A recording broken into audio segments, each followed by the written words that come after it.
அமிர்தம் சூர்யா அவர்கள் வே. எழிலரசு அவர்களின் வியட்நாம் அழைக்கிறது என்கின்ற நூலை பற்றி பேசுவதற்காக அமிர்தம் சூர்யாவை இந்த அரங்கம் மேடைக்கு அழைக்கிறது.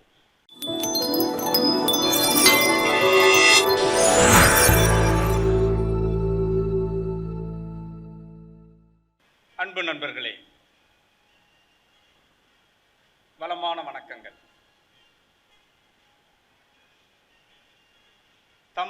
முனைவர் தமிழ் மணவாளனின்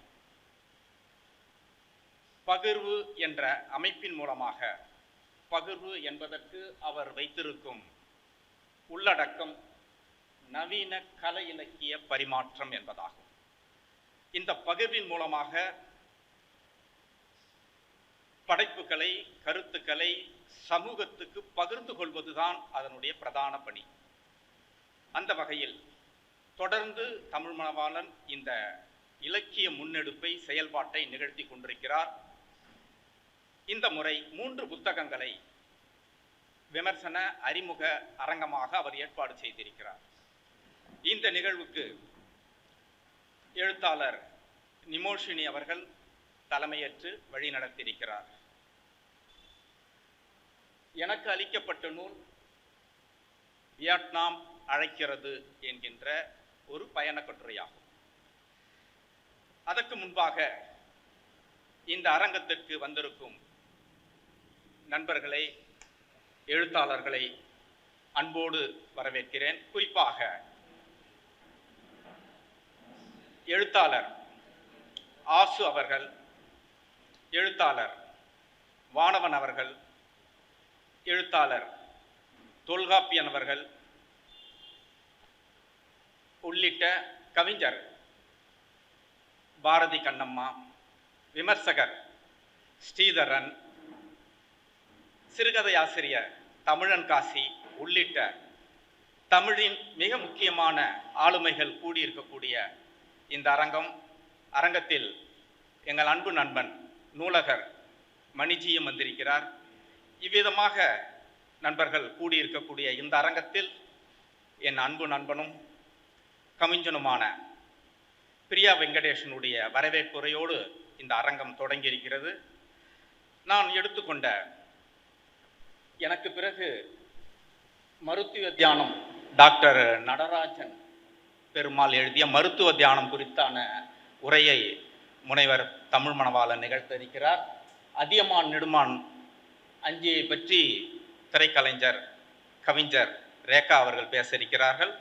என்னுடைய பணி என்பது வியட்நாம் அழைக்கிறது என்கின்ற இந்த பயண நூல் குறித்தானதாகும். இதை எழுதியவர் வே. எழிலரசு. நண்பர்களே, தமிழ் இலக்கிய மரபில் பயண இலக்கியம் என்பது பழமையானது. 10 என்கின்ற நூலிலே சேர மன்னனின் கடல் பயணத்தை பற்றி அது பேசுகிறது. சிலப்பதிகாரம் கவுந்தியடிகளும் கண்ணகையும் பயணம் செய்ததை பற்றி பேசுகிறது. ஆற்றுப்படை நூல்கள் நிறைய தமிழில் இருக்கிறது. ஆற்றுப்படை நூல்கள் எல்லாமே பெரும்பாலும் செய்யுளாலான பயண குறிப்புகள் தான். இப்படி பயண இலக்கியம் நம்மளுடைய மரபில் காலங்காலமாக சங்க காலத்திலிருந்து தொடர்ந்து வந்து கொண்டிருக்கக்கூடிய ஒரு இலக்கிய வகைமை. இன்னும் விஸ்தாரமாக சொல்ல வேண்டும் என்றால், வழிநடை சிந்து என்கின்ற நூலும் செங்கோன் தரை செலவு என்கின்ற நூலும் பயண இலக்கியத்தின் முன்னோடி நூல்களாக கருதப்படுகிறது. இந்த செங்கோன் தரை செலவு என்கின்ற பதத்திலே செலவு என்கின்ற சொல்லாட்சி பயணத்தை குறிப்பதாகும். செங்கோன் தரை செலவு என்கின்ற இப்படி 2 நூல்கள் பயண இலக்கியத்துக்கான ஒரு இலக்கண நூலாகவே நம்மளுடைய முன்னோர்கள் அதை முன்மொழிந்திருக்கிறார்கள்.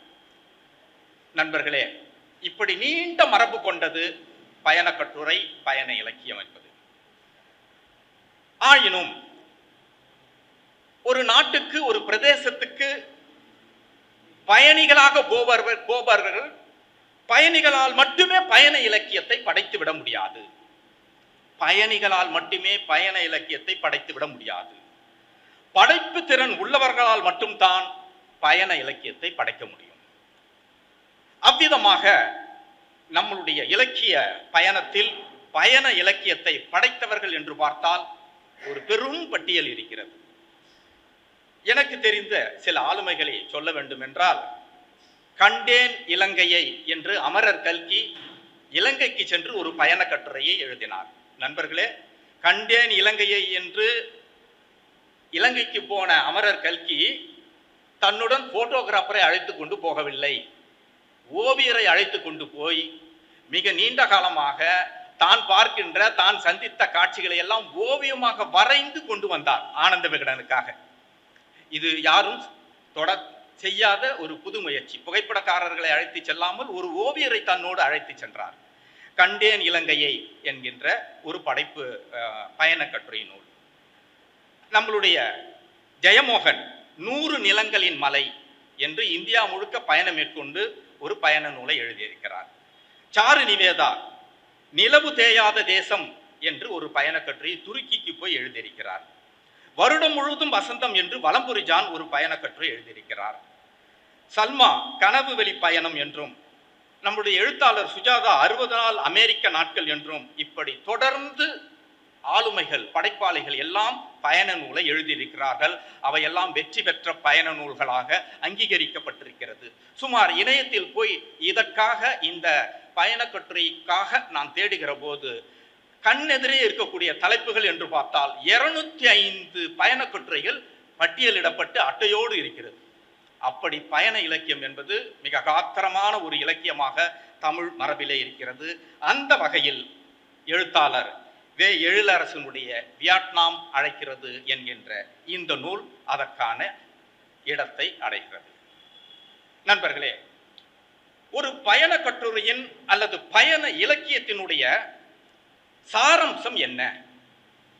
முதலில் அது வாசிப்பு இன்பமாக இருக்க, வாசிப்பு இன்பத்தை தர வேண்டும், மொழி நடை. இரண்டாவதாக பயணத்துக்குரிய நிலப்பரப்பை எழுத்தின் வழியாக வரைந்து காட்ட வேண்டும். அந்த லேண்ட்ஸ்கேப்பை என் கண் முன்னாடி உன்னுடைய ரைட்டிங்ல எடுத்தாந்து நிறுத்தணும். நான் பார்க்காமலே உன்னுடைய ரைட்டிங் வழியாக, உன்னுடைய எழுத்தின் வழியாக அந்த காட்சியை நான் காண வேண்டும். அடுத்து, யார் பயணப்பட்டார்களோ அந்த பயணப்பட்ட பிரதேசத்தினுடைய கலாச்சாரம் பண்பாட்டை எனக்கு எதிரொலிக்க வேண்டும். 4, அங்கு காணும் மக்களினுடைய உருவம், பழக்க வழக்கம், அசைவு, எதிர்வினை, அவர்களுடைய உரையாடல், அங்கு நடக்கிற சம்பவங்கள் எல்லாவற்றையும் கோர்த்து கட்ட வேண்டும். 5வது தான் மிக முக்கியம் நண்பர்களே, கட்டுரையினூடாக விஷயதானத்தை விதைக்க வேண்டும். இந்த விஷயதானம் என்கின்ற சொல்லாட்சி ராஜாஜி கொண்டு வந்த சொல்லாட்சி. கண்தானம், அன்னதானம், இவற்றை விட முக்கியமானது படிக்கிற ஒருவனுக்கு விஷயதானம் செய்ய வேண்டும் என்கின்ற விஷயதானம் என்ற சொல்லாட்சியை மூதறிஞர் ராஜாஜி தான் அதை பிரயோகிக்கிறார். அப்படி என்றால் ஒரு பயண கட்டுரையில் இந்த 5 அம்சங்கள் இடம்பெற வேண்டும். இந்த 5 அம்சங்கள் இருந்தால் அந்த நூல் ஒரு வெற்றி பெற்ற நூலாக மாறிவிடும். அந்த வகையில் இந்த 5 அம்சங்களையும் வியட்நாம் அழைக்கிறது என்கின்ற இந்த நூல் தன்னளவே நிறைவேற்றி இருக்கிறது என்று சொல்லலாம். இந்த நூலினுடைய கட்டமைப்பு எப்படி இருக்கிறது என்று பார்த்தால், இந்த நூலினுடைய கட்டமைப்பு என்பது ஒரு ஜிக்ஜாக் பாதையில் பயணமாகிறது. ஏறுகிறது, இறங்குகிறது, ஏறுகிறது, இறங்குகிறது. ஒரு ஜிக்ஜாக் பாதையில் இந்த பயணமானது பயணிக்கிறது. ஜிக் ஏறுவது வியட்நாமை வியந்து பேசுகிறது. திருப்பி ஜாக் சற்றென்று கீழே இறங்கி தமிழகத்தை பார்வையிடுகிறது. வியட்நாமுக்கும் தமிழகத்துக்கும், வியட்நாமுக்கும் தமிழகத்துக்கும் என்கின்ற தோரணையில் ஒரு ஜிக்ஜாக் வடிவத்தை திட்டமிட்டு இந்த எழுத்து பாதையை எழிலரசு இதில் கட்டமைத்திருக்கிறார். நண்பர்களே, அத்தியாயம் 6 அங்காடி உலா என்று ஒரு தலைப்பு வருதுங்க. இதுல அத்தியாயம் 6 அங்காடி உலா என்று ஒரு அத்தியாயம் வருகிறது. கும்பலா போறாங்க, ஒரு 6-7 பேர் முத்து கடைக்கு போறாங்க. முத்து நகை முத்து வாங்குறதுக்காக போறாங்க. பெண்கள் மற்ற சில ஆட்கள்லாம் போயிடுறாங்க. ஒரு சில ஆட்கள், ஆண்கள் மட்டும் வெளியே நிற்கிறாங்க. இப்போ அங்கே உரையாடல் நடக்குது. பெண்கள்லாம் முத்து கடைக்கு போய் வாங்குறாங்களோ இல்லையோ எடுத்து போட்டுக்கிட்டு ஸ்டில் எடுத்துக்கிறாங்க, ஃபோட்டோ எடுத்துக்கிறாங்க. அந்த மாதிரி உள்ள நடந்துருக்குது. இங்கே வெளியே இங்கே 3 நண்பர்கள் பேசிக்கிறாங்க.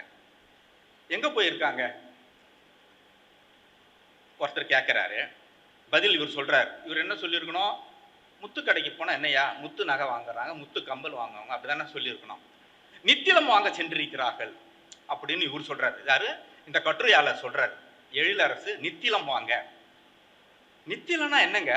முத்து தாங்க அப்படின்னு ஒரு பேச்சை உருவாக்கி, முத்து குறித்தான செய்திகள் குறளிலே என்ன வருகிறது, இலக்கியத்திலே எங்க இலக்கியத்தில் குறளிலே எங்க வருகிறது, கம்பராமாயணத்திலே எங்க வருகிறது, சங்க இலக்கியத்திலே எங்க வருகிறது, மணிமேகலையில் எங்கு வருகிறது என்று வரிசையாக விளக்கம் சொல்லிக்கொண்டே வருகிறார்.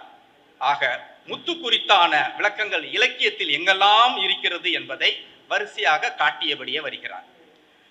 பிறகு முத்து என்கின்ற சொல்லிலிருந்து மாறி நித்திலம் என்கின்ற சொல்லாட்சிக்கு வருகிறார். நீங்க நித்திலம் சொன்னீங்களே என்று சொன்ன உடல் சங்க இலக்கியத்தில் நித்திலம் என்ற சொல், முத்து குறிக்கக்கூடிய நித்திலம் என்ற சொல் எங்கெல்லாம் வருது அப்படின்னு அது குறித்தான விளக்கங்கள் அந்த ஆசிரியர் எழிலரசு தான். அந்த ஆசிரியர், நூலாசிரியர் அந்த முத்துக்கடைக்கு முன்பாக இருந்து கொண்டு நித்திலம் என்கின்ற சொல்லாட்சி அந்த வரிகள் எங்கெல்லாம் வருகிறது என்று சொல்லிவிட்டு கடைசியாக முடிக்கிறார்.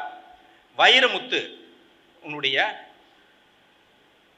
சிப்பியில் தப்பிய நித்திலமே என்கின்ற வரியோடு அந்த அத்தியாயத்தை முடிக்க. சிப்பியில் தப்பிய நித்திலமே, அந்திமழை பொழிகிறது ஒவ்வொரு துளிகளிலும் உன்முகம் தெரிகிறது என்று பாடல் வரும் அல்லவா? அதில் வைரமுத்து சிப்பியில் தப்பிய நித்திலமே என்று முத்துவை நித்திலம் என்ற சொல்லாட்சியில் பயன்படுத்தியிருக்கிறாரே. எனவே சங்க இலக்கியம் மட்டுமல்ல, நிகழ்காலத்தில் நம்முடைய திரைப்பாடல் ஆசிரியர் கூட நித்திலம் என்ற சொல்லை பயன்படுத்தி இருக்கிறார் என்பதாக அந்த உரையாடல் வருகிறது. நண்பர்களே, உண்மையிலே ஒரு கடைக்கு போய் உள்ள கடையில நகை வாங்கி முத்து வாங்கிட்டு இருந்தா வெளியே வந்து இவ்வளவு உரையாடல் சாத்தியமா? இந்த உரையாடல் உண்மையிலே நடந்த உரையாடலா அல்லது வாசிப்பு இன்பத்துக்காக செய்யப்பட்ட புனைவா என்பது ஆராய வேண்டியதே இல்லை. அது நமக்கு வாசிப்பு இன்பத்தையும் விஷயதானத்தையும் தருகிறது என்கின்ற அளவில் அது குறித்து நாம் செய்ய வேண்டியதில்லை. ஆனால் என்ன பொறுத்த வரைக்கும் தனிப்பட்ட முறையில் என்ன, இவ்வளோ விஷயம் தெரியுதுன்னு காமிக்கிறதுக்காக நித்திலன்னு ஒரு சொல்ல எடுத்தாந்து போட்டு நித்திலம் அங்கே வருது தெரியுமா, முத்து இங்கே வருது தெரியுமான்னு ஒரு பெரிய வியாக்கானம் நடத்தி வைரமுத்து வரைக்கும் கொண்டாந்துட்டு அதுக்கு பிறகு அவங்க எங்க அப்போ வெளியே வராங்க முத்து வாங்கிட்டு. அப்போ இவ்வளவும் பேசக்கூடிய இலக்கிய சப்ஜெக்டை பேசக்கூடிய அளவுக்கு அந்த சூழல் அங்கே இருக்குமானா இல்லை. இது ஒரு வாசகனுக்கு புனைவின் வழியாக விஷயதானத்தையும் வாசிப்பு இன்பத்தையும் தருவதற்காக திட்டமிட்டு எழுதப்பட்ட ஒரு எழுத்து நடையாகவே பட்டது. ஆயினும் அது எல்லோரும் ரசிக்கக்கூடியதாக இருந்தது. இவ்வளோ விஷயம் இவருக்கு சொல்லிட்டாரு, இதை தாண்டி நமக்கு என்ன தெரியும் அப்படின்னு நம்மளுக்கு ஒரு நாம கொஞ்சம் ஆய்ந்து பார்த்தோம் என்றால், முத்தை பத்தி நீ தான் சொல்வியா, எனக்கு தெரியாதா முத்தை பத்தி அப்படின்னு நம்மளுக்கு கொஞ்சம் ஈகோ கிளறி வச்சு பார்த்தோம்னா, பைபிளில் 12 இடங்களில் முத்து குறித்து வருகிறது. பைபிளில் 12 இடங்களில் நேரடியாக முத்து என்கின்ற சொல்லை குறித்தே வருகிறது. கிட்டத்தட்ட எப்படியெல்லாம் வரும் பார்த்தீங்களா? உங்களின் ஞானமான வார்த்தை முத்து போன்றது, ஞானமான வார்த்தை முத்து போன்றது. எருசலேமின் 12 வாசல்கள் 12 முத்தால் ஆனது. பரலோக ராஜ்யம் அடைய விலை மதிப்பில்லா முத்துவை வில், உங்களுடைய முத்துக்களை எரிந்து விடாதீர்கள். இப்படி 12 இடங்களில் பைபிளில் முத்து என்ற சொல்லாட்சி வருகிறது. சரி, கிறிஸ்தவத்தில் விட்டு தாண்டி இந்த பக்கம் வந்தவனா, தேவாரத்திலே நித்திலம் கொழுக்கும் கோண மாமலை அமர்ந்தாரே என்று சிவனை பார்த்து முத்து குறித்து நமக்கு தகவல் வருகிறது. அவர் இலக்கிய ரீதியாக போனால், நாங்கள் ஆன்மீக ரீதியாகவும் இன்னும் விட்டா நான் குரான்ல இருந்து கூட முத்து எங்கெல்லாம் சொல்லப்பட்டிருக்கிறது என்று என்னால் சொல்லிவிட முடியும். இவையெல்லாம் தகவல் திரட்டுக்காக சொல்கிறேன். கடைசியாக ஒரே ஒரு விஷயம் எப்படி முடிகிறது என்று பார்த்தால், இப்போ அவர் கையில் எழிலரசு எழுத்தாளர் வந்திருக்கிறார். அவர் கையில் மோதிரம் இருக்குதான்னு தெரியல, அதில் ஒரு வரி வருது. இந்த ஜிஜின்ற ஒரு கேரக்டர் இவருடைய நண்பர் கேட்குறாரு, நீங்கள் மீனராசி தானே அப்படின்னு இந்த இதில் வர்ற ஒரு நபரை, ஏன்னா இப்போ நம்ம ஆசிரியர்னு சொல்லக்கூடாதுல்ல, மீனராசி தானே நீங்கள் அப்படின்றாரு. ஏன் அப்படின்றாரு. இல்லை, உங்கள் கையில் கனக புஷ்பராகம் இருக்குது, பகுத்தறிவை பற்றி பேசுகிறீங்க, கனக புஷ்பராகம் மாட்டின்னுக்கிறீங்களே அப்படின்னு மடக்கிறார். வந்திருக்கக்கூடிய நண்பர். அதுவும் இந்த நூலிலே எழிலரசு பதிவு செய்கிறார். அது அவர்தான். நண்பர்களே, இப்போ பகுத்தறிவு பேசுகிறவர் மீனராசியின் தெரிந்து கனக புஷ்பராகத்தை அணிந்து கொண்டாரா என்பதை நான் பார்க்கவில்லை. அவர் விரலில் என்ன மோதிரம் இருந்தது என்று எனக்கும் தெரியாது. அல்லது அது எழுத்தாளரா, அல்லது புனைவா, அல்லது பயணப்பட்ட வேறொரு நண்பரா என்பது அவசியமில்லை. அதை ஒட்டி ஒரு விஷயத்தை சொல்கிறேன். நான் கவின் கவி என்கின்ற வடசென்னை நண்பர்களெல்லாம் ஒன்று சேர்ந்து கூட்டங்கள் நடத்துகிற பொழுது அதிகமாக பெரியார்தாசனை அழைத்து கூட்டங்கள் போட்டிருக்கிறோம் ஒரு காலத்தில். அப்பொழுது இக்ஸா சென்டரில் பெரியார்தாசன் வருகிற போது நான் பார்க்கிறேன், அவருடைய கையில, பெரியார்தாசனுடைய கையில கடுமையான பகுத்தறிவு, கடுமையான கடவுள் மறுப்பை பற்றி பேசிக் கொண்டிருக்கிறார். இக்ஸா சென்டர்ல நான் முன்னாடி உட்கார்ந்துட்டு இருக்கேன். அவர் கையே பார்த்துனுக்கிறேன். அவர் விரலில் நவரத்தன மோதிரத்தில் 9 நவரத்தனங்களும் பொதிக்கப்பட்ட, தங்கத்தில் பொதிக்கப்பட்ட மோதிரத்தை வைத்துக் கொண்டு பேசிக் கொண்டிருக்கிறார்.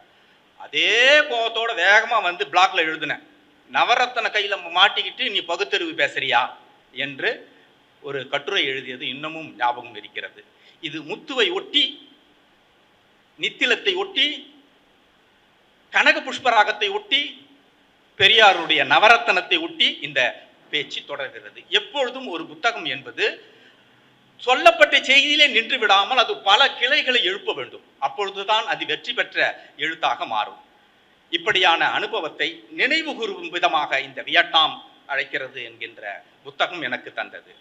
நண்பர்களே, இன்னொரு விஷயம், 44வது பக்கத்திலே வியட்நாமிலே நீரின் மீது பொம்மலாட்டம் நிகழ்ச்சி நடக்கிறது. நீரின் மீது பொம்மலாட்டம். எழிலரசு அதை அந்த நண்பர்களோடு நீரின் மீது நடக்கக்கூடிய பொம்மலாட்ட நிகழ்ச்சியை ரசிக்க போகிறார், பார்க்கிறார். அதனுடைய சாராம்சத்தை கொஞ்சமா எழுதிட்டு, அதே பொம்மலாட்டம் நிகழ்ச்சி தமிழகத்தில் எப்படியெல்லாம் நடந்தது என்று, அதான் நான் சொன்னேன் இல்லையா, ஒரு ஜிக் ஜாக். வியட்நாமுக்கு போனா பொம்மலாட்டம், ஒரு ஜிக் ஜாக். உடனே தமிழ்நாட்டில் ஒரு பொம்மலாட்டம். என்னென்ன எங்கெங்கெல்லாம் பாவை கூத்து, தோற்பாவை குறித்தெல்லாம் இலக்கியத்தில் பொம்மலாட்டம் குறித்தெல்லாம் வந்திருக்கிறது என்பதை அவர் ஒரு பட்டியல் இடுகிறார். போகிற போக்கில் ஒரு பட்டியல் இடுகிறார். எனக்கு இதில் அடடா அப்படி என்று நான் வியந்தது என்று எதிர்பார்த்தால், பட்டினத்தார் பொம்மலாட்டத்தை பற்றி எழுதியிருக்கிறார் என்கின்ற ஒரு வரி வந்தவுடன் அப்படி நின்ட்டேன். ஆஹா, ஒரு ஆன்மீகவாதி பொம்மலாட்டத்தை பற்றி என்னடா எழுதியிருப்பான் என்று பார்க்கிற போது ஒரு வரி வருகிறது. சட்குரு பாதத்தை நம்பு, பொம்மலாட்டம் என்றே இரு, பொல்லா உடலை. பொல்லா உடலை பொம்மலாட்டம் என்றே இரு, சட்குரு பாதத்தை நம்பு, அடர்ந்த சந்தை கூட்டம் என்றே இரு உன் சுற்றத்தை என்று பட்டினத்தார் எழுதுகிறார். சந்தை கூட்டம்டா, அவங்க சொந்தக்காரங்கெல்லாம் நம்பு, சந்தை கூட்டம் சொந்தக்காரங்க, உன் உடம்பு பொம்மலாட்டம் நம்பு என்பதாக பட்டினத்தார் சொல்கிற அந்த வரி நான் இதுவரை எனக்கு சேரவே இல்லை. உடம்பை பொம்மலாட்டம் என்று சொல்லக்கூடிய பட்டினத்தார் வரி வந்திருப்பதை இந்த நூல் வழியாகத்தான் நான் அதை உள்வாங்கிக் கொண்டேன். நண்பர்களே, இப்படியான விஷயதானங்களை நிறைய இந்த நூல் ஒரு இலக்கிய அந்தஸ்துக்கு பயண கட்டுரையை நகர்த்தி இருக்கிறது. இன்னொரு இடம், பெண் புத்தர் சிலையை பார்ப்பதற்கு செல்கிறார்கள். வியட்நாமில் விசேஷமானது அந்த பெண் புத்தர் தான். அந்த இடத்துக்கு விஜயம் செய்துவிட்டு எழிலரசு எழுதுகிறார், கடலில் இருக்கும் இடமெல்லாம் பெண் கடவுள், பெண் சிலை இருக்கும். எங்கெங்கெல்லாம் கடல் இருக்கோ அந்தந்த இடங்கள்லாம் அந்த கடல் வாழ் மக்களை காப்பாற்றுவதற்காக பெண் கடவுள், பெண் சிலை இருக்கும் என்று சொல்லிவிட்டு, உதாரணத்துக்கு கன்னியாகுமரியில் குமரி அன்னை, நாகப்பட்டினத்தில் அன்னை மேரி, இங்கு வியட்நாமில் பெண் புத்தர் என்று வியட்நாமும் சொல்கிறார், நம்மளுடைய தமிழக நிலவரத்தையும் சொல்கிறார். அந்த வியட்நாமில் இருக்கக்கூடிய பெண் புத்தர் இருக்கக்கூடிய சிலைக்கு எதிரே கடற்கரை இருக்கிறது. அப்போ அங்கேயும் இங்கேயும் ஆன ஒப்பீடு மிக சரியாக இருக்கிறது. பெண் புத்தர் பற்றியான சரியான குறிப்பு எங்குமே இல்லை. இவர் சொல்லக்கூடிய இந்த புத்தகத்திலும் பெண் குறிப்பு பற்றி சரியான தகவல் இல்லை. நெட்டில் நான் போய் தேடி பார்த்தேன், ஒருவேளை நம்மளுக்கு ஏதாவது இருக்குதான்னு பார்த்தா அங்கேயும் பெண் குறிப்பு பற்றியான, பெண் புத்தரை பற்றியான தகவல் இல்லை. ஒரே ஒரு தகவல் தான் இருக்கு. என்னன்னா, ஏன் அந்த பெண் புத்தர் வியட்நாம்ல இருக்குன்னா, அன்பின் கருணையின் குறியீடாக அந்த பெண் புத்தர் சிலை, அவ்வளவுதான். அதனுடைய சாராம்சமே எவ்வளவு நீட்டி முழக்கினாலும் அன்பின் கருணையினுடைய குறியீடாகத்தான் அந்த பெண் புத்தர். நண்பர்களே, புத்தரை விட ஒரு அன்பும் கருணையும் மிக்கவர் யாராவது இருப்பார்களா? தெரியாது. ஆயினும் எவ்வளவு அன்பும் கருணையும் இருந்தாலும் அதை நம்புவதற்கும் அதை வணங்குவதற்கும் புத்தர் ஒரு பெண்ணாக இருக்க வேண்டி இருக்கிறது என்றுதான் எனக்கு தோன்றியது. ஒரு பெண்ணிடம் இருந்து வந்தால்தான் அது அன்பாக கருணையாக பார்க்கப்படுகிறது. ஆணிடம் இருந்து வந்தால் அதை ஐயப்பாடோடு அணுக வேண்டி இருக்கிறது. எனவே தான் புத்தரை வணக்கத்துக்குரியதாக மாற்றாமல் அதை பெண் புத்தராக மாற்றி வணங்குகிறார்களோ என்ற ஒரு கோணத்தில் என்னை பார்க்க வைத்தது இந்த பெண் புத்தர். மேலும் இப்ப இது சரியா பத்தல. பெண் புத்தரை ஏண்டா வச்சிங்க, ஏன் பெண்ணை புத்தரை ஏன் பெண்ணா மாத்தினீங்கன்றதுக்கான சரியான ஆதாரபூர்வமான தகவல் சரியா இல்லை. இது எழிலரசுக்கு பத்தல. அப்ப அந்த பெண் புத்தர் மீது தன்னுடைய புனைவை ஏற்றுகிறார். பெண் புத்தர் ஏன் வச்சானுங்க அப்படின்னு சொல்லிட்டு இவர் ஒண்ணு ஒண்ணா ஒரு லிஸ்ட் போடுறாரு.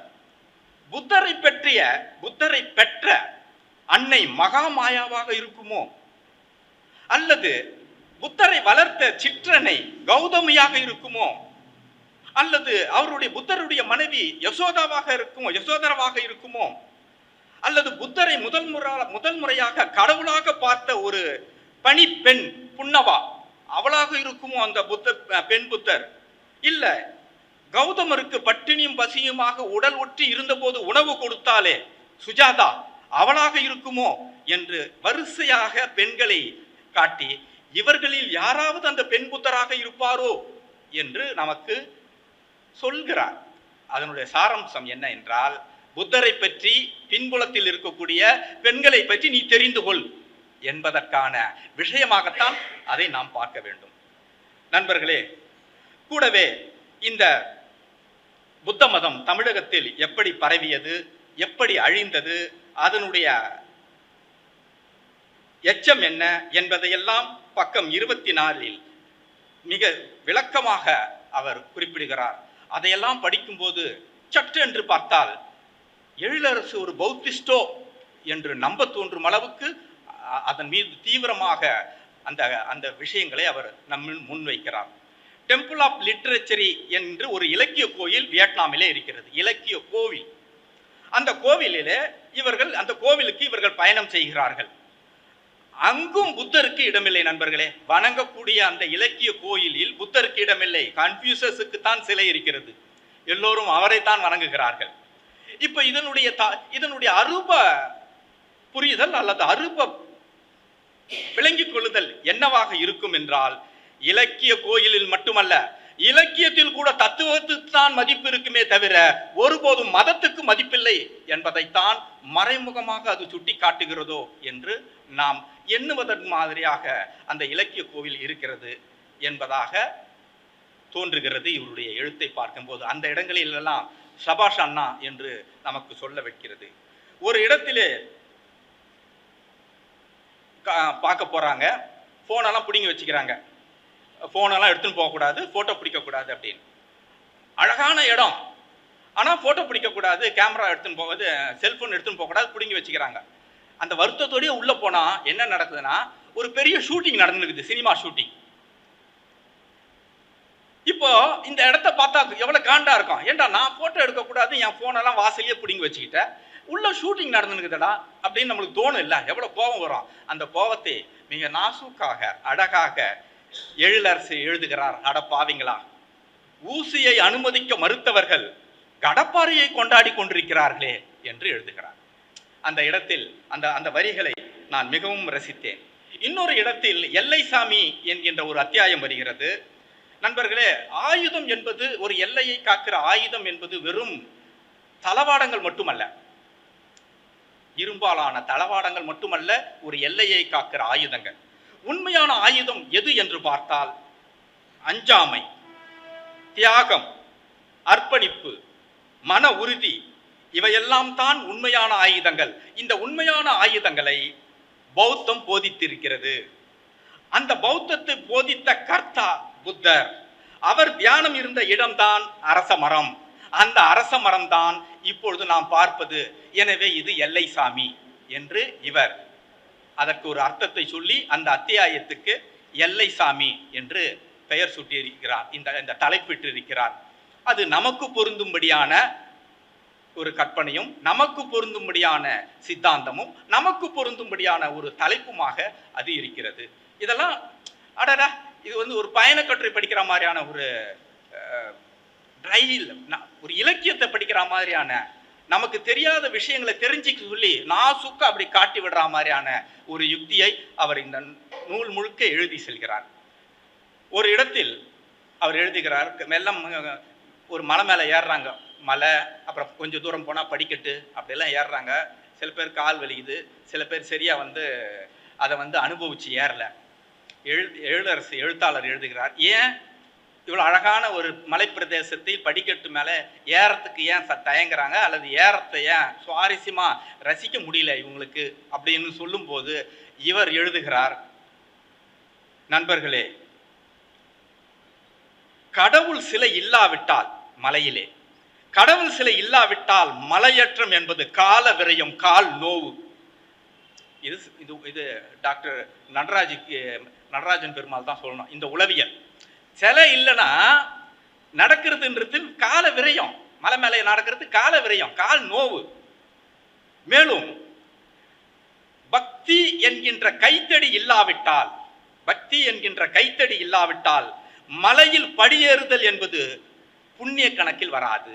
பக்தி இருக்கணும், அப்படி இருந்தா தான் அந்த மலை ஏறுதல் என்பது புண்ணிய கணக்கிலே வரும், இல்லாவிட்டால் வராது. அது வெறும் பயண கணக்கு என்று எழுதுகிறார். இது நம்மளுடைய தமிழனுடைய, இங்கிருந்து போனவங்க தமிழர் தானே, வியட்நாம் சுற்றி பார்த்தவங்க, அங்கே ஒரு சிலை இருந்து அங்கே ஒரு சாமி இருந்துச்சுன்னா இந்த அலுப்போ இந்த நோவம் வராது, பக்தி இருந்துச்சுன்னா வராது.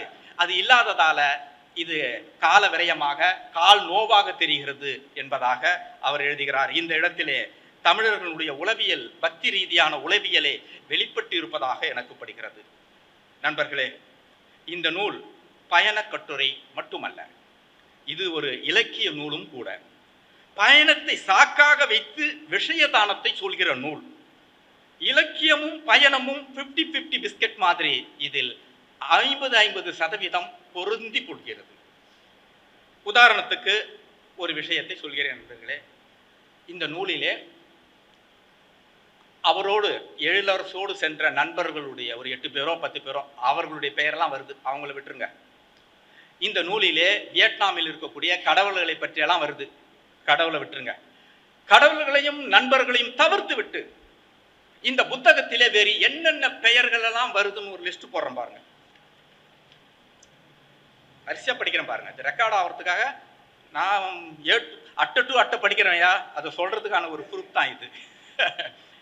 பூபதி மாஸ்டர், அப்பா sir, Michael, Joseph, Socrates, Fernando, Seethalai Sathanar, Ayothidasar, Tho Paramasivam, Valluvar, Kambar, Vairamuthu, Thanga Jeyapal, நம்மளுடைய தங்க ஜெயபால், ட்ரெங்கி, ட்ரையூ, இங்கோபியன், லீஹோன், லீதாய்டோ, கன்ஃபியூசஸ், லாவோஸ், டின்போலின், கீட்ஸ், பட்டினத்தார், பாபு ராஜேந்திர பிரசாத், அசோகர், புஷ்யமித்ரன், சுங்கன், சசாங்கன், லீலாய், ஏஆர் ரகுமான், எழுத்தாளர் ராஜேந்திர குமார், சிவாஜி, பத்மினி, ஏபி நாகராஜன், கிளியோபாட்ரா, பாரதி, நிவேதிதா, சொர்ணபாரதி, வேதாத்ரி மகரிஷி, வள்ளலார், வாங்தினே, என்கோக்வீன், லீஹோன், இயக்குனர் ஸ்ரீதர், பிஷப் எல்லர், ஓசிமீன், சரத் சந்தர், சாட்டர்ஜி, மகா சுவேதா தேவி, தாகூர், சுபாஷ் சந்திர போஸ், விவேகானந்தர், சார்ஜி நந்தியால், இவர்களோடு கடைசியாக விமானத்தில் பயணம் செய்த போது விமான பணிப்பெண்ணாக வந்தால் அல்லவா ஒரு பெண், அவள் பெயர் மஹிவா உட்பட சுமார் 55 நபர்கள் இந்த வியட்நாம் அழைக்கிறது புத்தகத்திலே குறுக்கும் நெடுக்குமாக அலைந்தபடி இருக்கிறார்கள்.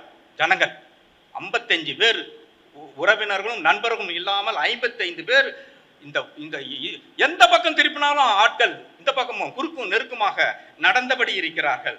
அவ்வளவு தகவல்களையும் ஒவ்வொருத்தருக்கும் ஒரு சின்ன விஷயம் சொன்னா கூட அந்த ஒரு பேரை வச்சு ஒரு தகவல். இப்போ எனக்கு இப்போ நீங்க கேட்கலாம், ராஜேந்திர குமார் எழுத்தாளர் இங்க ஏன்டா வந்தாருன்னு. ஒரு இடத்துல இவர் முழிக்கிறாரு, அப்படின்னு முழிக்கிறாரு. அப்போ அவர் சொல்றதுக்கு ராஜேந்திர குமாரின் கதாபாத்திரத்தில் வருமே என்ற எழுத்து, அது போல இப்படி ஒரு சொல்லை சொல்வதற்கு கூட அதுக்கு சம்பந்தப்பட்ட ஒரு நபரை குறிப்பிட்டு சொல்கிறார்.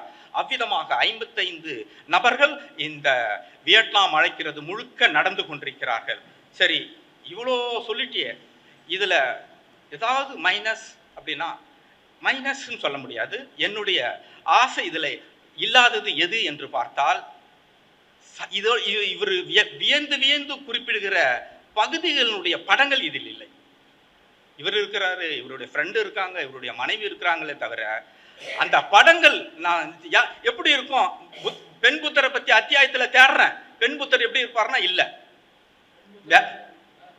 வேற யாரோ இருக்காங்க, நின்றுங்கிறாங்க, அதனோட பயணப்பட்டவங்க இருக்காங்க. அப்போ எந்தெந்த இடத்துக்கு போறாங்களோ அந்த படங்கள் இடம்பெறுவதற்கு பதிலாக தன்னுடைய உடன் பயணித்த நண்பர்களை எல்லா இடங்களிலும் அவர் பதித்து வைத்திருக்கிறார். அவர்கள் முகங்கள் தான் அதிகமாக இருக்கிறது. அது ஒரு எனக்கு இந்த புத்தகத்தின் மேக்கிங் கோளாறாகத்தான் எனக்கு படுகிறது. சொல்லணும், அதை படம் தேடி கண்டுபிடிச்சு பிளாக் அண்ட் ஒயிட்டாக இருந்தால் கூட போடு அப்படின்னு சொல்லலாம். அல்லது அந்த படங்களை கலரில் போட்டால் தான் நல்லா இருக்குன்னா பின்னட்டையில் ஒரு 5 பக்கத்துக்கு கலர் படங்களை மட்டுமே இன்புட் பண்ணலாம். அதெல்லாம் நடந்திருக்கு, உதயகண்ணன் பண்ணியிருக்கார். எங்களுக்கு தெரியும், 5 பக்கம் மட்டும் கலரில் பின்பக்கம் அட்டைகள் அந்த பேருங்களை மட்டும் குறிப்பிட்டு ஃபோட்டோலாம் வச்செல்லாம் பண்ணியிருக்காரு. அந்த மாதிரியான விஷயங்களை ஃபோட்டோலாம் இருந்துச்சுன்னா அதனோட ஒன்றதுக்கு வசதியாக இருக்கும். இப்போ இவர் லிட்ரரி ஆஃப் டெம்பிள் ஆஃப் லிட்ரரின்னு போட்டு போய்கிட்டே இருக்கிறான்னா எனக்கு தெரியல. நான் நெட்டில் போய் அது எப்படா இருக்குன்னு கண்டுபிடிக்க வேண்டியதாகுது. தேடி கண்டுபிடிச்சு அதை அந்த ஃபோட்டோவை பார்க்க வேண்டியதாகுது. ஓ, இதை தான் போய் பார்த்துக்கிறாரா அப்படின்னு. அப்போ இது ஒரு சின்ன குறைபாடாக எனக்கு தெரிந்தது. சரியான ஃபோட்டோக்கள் இடம்பெறவில்லை என்பது. ரெண்டாவது, வியட்நாம் அதில் ஒரு வரி வரும், வியட்நாமுக்கு போய் 5 நாட்கள் நாங்கள் தமிழர்கள், எங்களுக்கு உணவு பிரச்சனையே வரவில்லை, வியட்நாமுக்கு போய் நாங்கள் 5 நாளும் தமிழர்கள் உணவையே உண்டோம் அப்படின்னு. ஏண்டா, ஒரு நாட்டுக்கு போய் அந்த நாட்டினுடைய உணவு எப்படிக்குது, அது செட் ஆகுதா செட் ஆகலையா, சாப்பிடலாமா சாப்பிடக்கூடாது, ஒத்துக்குதா ஒத்துக்கலையா, அந்த நாட்டினுடைய உணவோடு ஐக்கியமாகணும்ல. ஆளோட போயிட்டு அங்கேயே இட்லி தோசை சாம்பார் சாதம் வியட்நாம்லேயே சாப்பிட்றதுக்கு 5 நாளும் போனால் அது எப்படி ஒரு முழுமையான பயணமாகும் என்பதாகவும் எனக்கு பட்டது. அந்த ஊர்ல என்ன இருக்குதோ நல்லா இருக்குதோ இல்லையா, அந்த ஊர் உணவு எப்படி இருக்குது அப்படின்னு தான் பார்க்கணும். அங்க போய் அடையாறு ஆனந்த பவனை தேடக்கூடாது இல்லை. வியட்நாமுக்கு போய் அடையாறு ஆனந்த பவன் எங்க இருக்குது போய் நேரம் அங்க போய் அதே இட்லி சாம்பாரை சாப்பிடக்கூடாது இல்லை. அப்போ அது ஒரு மைனஸ். அந்த ஊரினுடைய உணவு அதிகமாக இதில் பதிவாகவில்லை, போட்டோ பதிவாகவில்லை. இப்படியான விஷயங்கள் தான், இதெல்லாம் சின்ன சின்ன விஷயங்கள். இப்படியாகத்தான் எனக்கு இதில் இருந்தது. மேலட்டையில் அநேகமாக இதுதான் பெண் புத்தராக இருப்பாங்கன்னு நினைக்கிறேன், அட்டையில் ஃப்ரண்ட் அட்டையில் இருக்குது. அப்புறம் இன்னொரு மகிழ்ச்சியான சம்பவம், எந்த புக்கு எழுதுனாங்க, பயணக்கட்டுரை எது எழுதினாலும் நம்ம ஃபோட்டோ தான் வச்சுப்போம் அழகாக. எழுத்தாளர் நான் தானே, என் ஃபோட்டோ மட்டும் நல்லா இருந்தால் போதும், பளிச்சுன்னு வச்சுக்கோ, எழுத்தாளர் அமிர்தம் சூர்யான்னு போட்டுப்போம். இது பெண்ணிலம்மா, அவர் பொண்டாட்டிமா, நீ வேறம்மா. எழிலரசு அவர்கள் இந்த கட்டுரையில் மனைவியோடு உட்கார்ந்திருக்கக்கூடிய போட்டோவை பின்னட்டையில் வைத்திருக்கிறார். பார்த்தா நாங்கள் 2 பேர் ஜோடியாக தாண்டா போனோம் என்று பறைச்சாற்றுவதற்காகவும், இது மாதிரி பயண கட்டுரை எங்கன்னா போனீங்கன்னா பொண்டாட்டி போட்டோவோட போடுங்கடா என்பது மாதிரியும் சொல்லுவது மாதிரி இருந்தது. இது வந்து இந்த அட்டை, இந்த பின்னட்டை எனக்கு கொஞ்சம் புதுசாக தான் இருந்தது. ஆடா, ஓ அப்படியா, இது சரி ரைட்டு, சத்தியமாக நாம் போடவே முடியாது எந்த அட்டையிலையும். இப்படியாக இந்த வியட்நாம் அழைக்கிறது என்கின்ற நூலை முழுமையாக நான் வாசித்தேன். இலக்கிய மரபிலே, பயண இலக்கியத்திலே மிக மறுதலிக்க முடியாத ஒரு நூலாக இந்த வியட்நாம் அழைக்கிறது என்கின்ற நூல் அமைந்திருக்கிறது என்பதை கூறி விடைபெறுகிறேன். நன்றி, வணக்கம். இந்த உரையில் அமிர்தம் சூர்யா அவர் ஸ்டைலில் வருத்தப்பட்டார். பெண் புத்தர் போட்டோ இல்லைன்னு இந்த கேள்வி வரன்னு சொல்லி தான் பெண் புத்தர் என் கூட தான் உட்காந்துக்கிறாங்கன்னு அவர் கேட்டார். ஏன்னா நம்ம இதுவரைக்கும் படித்த இலக்கிய பயண கட்டுரைகளில் பெண் புத்தர்லாம் வரவே மாட்டாங்க. ஏன்னா நம்ம படித்த புக்கில் பெண் பித்தர்கள் தான் வருவாங்க. ஆக வந்து அது மேல் பெண் புத்தர்ன்றது என்ன அப்படின்னா ஒரு சேனல் ஓப்பன் பண்ணி விட்றாங்க. ஏன்னா அங்கே ரெஸ்ட்ரிக்ஷன் இருக்கிறதுனால அந்த ஐடென்டிட்டி அடையாளம் தேவைப்படுது. மற்றபடி இல்லைன்னா ஒரு இத்தனை நபிகள் இருக்கும் உலகில் ஒரு பெண் நபி ஏன் இல்லை வாப்பா என்று கேட்ட ஒரு கவிதை இருக்கு. பெரிய கேள்விதான், அது அடிப்படையில் பெரிய கேள்விதான். ஆனால் அமிர்தம் சூர்யா பயணக்கட்டுரைக்கான இலக்கணங்கள் என்ற 5 விஷயங்களை முன்வைத்தார். அவர் இலக்கணம் பேசிய போது ஏழர் சார் இல்லை, வீடியோ கை கேட்டார். விஷயதானம் பற்றி, ராஜாதி விஷயதானம் குறித்து சில தகவல்களை அவர் சொன்னார்.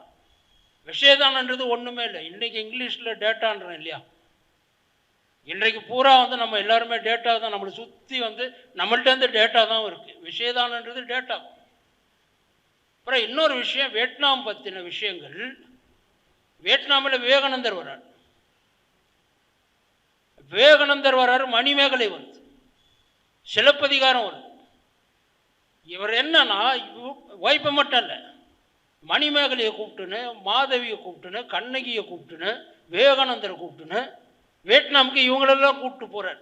அவருடைய ரைட் அப் ஸ்டைல் பார்த்தீங்கன்னா ஒரு சைடு வந்து பார்த்தீங்கன்னா ஒரு கம்பேரிட்டிவ் ஸ்டேட்மெண்ட் மாதிரி தான். அதுதான் அமிர்த சூர்யா சொன்னார், அவர் ஸ்டைலில் சொன்னார். அப்புறம் அந்த நவரத்ன மோதிரம் பெரியார் தாசன் பற்றி ஒன்று பேசினார். அவர் ஆசைப்பட்டு போட்டுக்கலாம், அது ஒரு நல்ல டிசைன். அதுக்குள்ளே அந்த ஜோதிடம் அந்த மாதிரியான விஷயங்கள் அவருக்கு இருக்க வாய்ப்பில்லைன்னு நான் நினைக்கிறேன். இப்போ நானே கூட ஸ்கூலுக்கு போகும்போது நேராக போய் அந்த புரசவாகம் குளக்கரையில் அந்த குளத்தில் இறங்கி ஒரு 5 தாமரை பூ எடுக்காமல் நாங்கள் வீடு போனதே இல்லை. அது தினசரி வாரம் முழுக்க அது ஒரு விளையாட்டு மாதிரி இருந்தது. ஆனால் அந்த காலத்தில் பிஜேபின்ற ஒரு கட்சி இல்லைன்னா அவர் தாமரை பூ டெய்லி எடுத்திருந்தான் அந்த பையன் பிஜேபி அப்படின்னு சொல்லி எனக்கு ஒரு ஸ்டாம்ப் வந்துடும். ஆக என்ன அப்படின்னா, அப்படி நினைத்து செய்திருக்கக்கூடிய வாய்ப்புகள் அதில் மிக குறைவாக இருக்கும் என்று நான் நினைக்கிறேன். அப்புறம் வந்து அவர் ஒரு லிஸ்ட்டை கொடுத்தார். அவர் என் புக்கை பற்றி பேசும்போது கூட அப்படி தான் பேசினார். குமாரன் குறிப்புகள் நேரை பற்றி பேசும்பொழுது நேராக வந்து என்ன பண்ணார், இதுக்குள்ளே 33 பெண்கள் இருக்கிறார்கள். நான் என்ன சொன்னேன், பெண்கள் இருக்கவே இருக்கக்கூடாதான், வீட்டில் தான் ஒரு பெண்ணுனா கூட புக்கில் கூட ஒரே ஒரு பொண்ணை வச்சா புக்கு எழுத முடியாது. இப்போ அந்த இடத்துல வந்து இந்த இடத்துல வந்து 55 கேரக்டர் என்றார். அது ஏதோ ஒரு பாலிசி மாதிரி வச்சிருக்காரு, இப்படி மொத்தம் எத்தனை பேர் வராங்க உள்ள அப்படின்னு. ஆனாலும் கூட அவர் சில கேரக்டரை விட்டார். அவர் கதையை வந்து அவருடைய பயணக்கட்டுரை ஒரு நாவல் மாதிரி ஆரம்பிக்கும் போது என்னன்னா, மார்க்கெட் டீச்சர்னு ஒரு டீச்சர் வராங்க. அந்த அப்பா சார் பேர் அந்தோணிசாமி. தலைமை பாதிரியார் ஒருத்தர் வர்றார், அவருக்கு ஒரு பேர் இருக்கு. இப்போ என்னன்னா 58 பேர், 3 பேரை கவனக்குறைவாக விட்டுக்கிறீங்க, அடுத்த தடவை கணக்கு கரெக்டாக இருக்கும் இல்லையா. அடுத்தது வந்து அப்பா சாமி அந்தோணிசாமி. மற்றபடி வந்து அவருடைய உரை நிறைய மெனக்கட்டு இருக்கிற எல்லா மொத்த எத்தனை பயணக்கட்டுரை எழுதியிருக்காங்க. அப்புறம் இன்னொரு விஷயம் என்னன்னா, பயணக்கட்டுரையில் அவர் 2 டைப் வந்து சொன்னார். பயணக்கட்டுரை என்னன்னா வித்தவுட் வைப்பு, வித் வைப்பு, 2 பேட்டர்ன். அவர் சொன்ன பேட்டர்ன் வந்து வித் வைப்பு. வித்தவுட் வைப்பு எழுதுனா அது வேறு மாதிரி இருக்கும் இல்லையா. வானவன் ரொம்ப சந்தோஷமாக தலையாட்டுறார். அடுத்தபடியாக மருத்துவ தியானம் நூல் குறித்து, இது வந்து ஒரு இந்த அடையார் ஆனந்த பவனில் அப்பப்போ கொஞ்சம் உட்காந்து ஒரு நல்லா இல்லாத பஜ்ஜி சாப்பிடுவோம். பஜ்ஜி நல்லாவே இருக்காது, ஆனால் நாங்கள் போய் உட்காந்து ஒரு காஃபி சாப்பிட்டு பஜ்ஜி சாப்பிட்டு ஒரு 3-4 நண்பர்கள் சேர்ந்து போவோம். அப்படி போகிறப்போ இந்த மருத்துவர் என்ன பண்ணார், அவர் எழுதின 2 புக்கை தமிழ் மனவாளன்ட்டு கொடுத்தார். சார் இந்த புக்கு எழுதியிருக்கேன் அப்படின்னு கொடுத்தாரு. கொடுத்தப்போ தமிழ் மனவாளன் என்ன பண்ணார், ஏங்க என்னங்க புக்கை கையில் சும்மா கொடுக்குறீங்க, ஒரு மீட்டிங் வைக்க மாட்டீங்களா அப்படின்னு கேட்டார் இல்லையா. அந்த கேள்விக்கான பதில் தான் இந்த அரங்கம். இப்போல்லாம் வந்து ஒரு மீட்டிங் பேசுறதுக்குள்ள இது என்னன்னா, பெரிய கட்சிக்காரங்களுக்கு வந்து பிரியாணிலாம் தேவைப்படுது. எப்போ அந்த சமோசா கொடுத்துருங்களப்பா, எப்போ தான் கொடுப்பீங்க நான் கேட்குறேன். சமோசா டீ கொடுக்குறாங்க. ஆக அடுத்தபடியாக